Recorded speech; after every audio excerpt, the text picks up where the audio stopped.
All right, Captain Geordie, we're about to pull into Long Island. Talk us through it.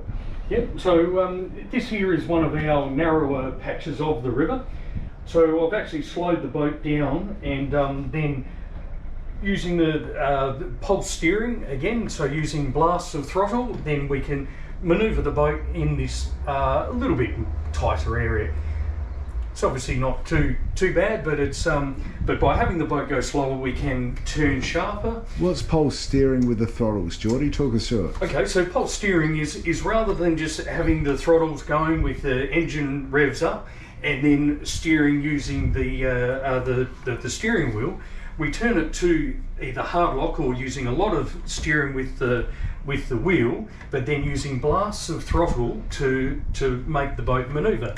So here I will just give it a bit of a blast, which is up to about 3,000 revs, and we can see that the boat then is coming around. It really came around, but you didn't seem to keep your revs up high for long. No, it's only just for a pulse, as it's described.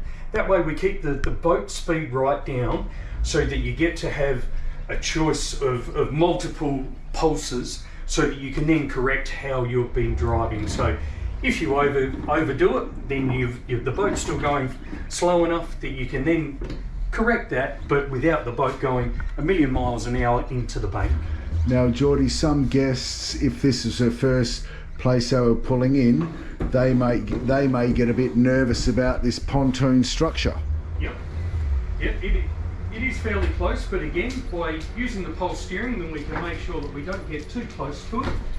And then once we are touching the bank, then of course we can manoeuvre the back of the boat around just to keep that further away from that pontoon as well. So for instance, if the wind was coming from the right hand side or the starboard side, yeah, that may start pushing the boat into that pontoon. So we've got the drone up at the moment, so would you be able to show us how to swing the the rear of the boat away from that pontoon? For sure. So we do actually have the rear of the boat slightly towards it at this point in time, but with the motors in forwards gear, so it's pushing the front of the boat up against the bank. We do have a few revs, so that's around about 20 in the revs, you know, somewhere between 20 and 25 is right, but left hand down.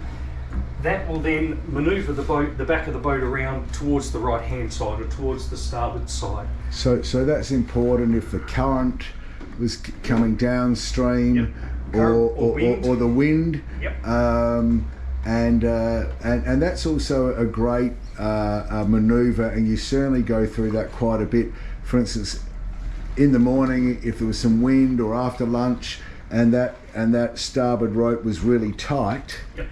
You would use the same technique driving forward to make the rope flaccid. That's right, yep. Left hand down, and we can then manoeuvre the back of the boat around to that right hand side, or vice versa. I personally think that's one of the most important skills the houseboat captain needs to know.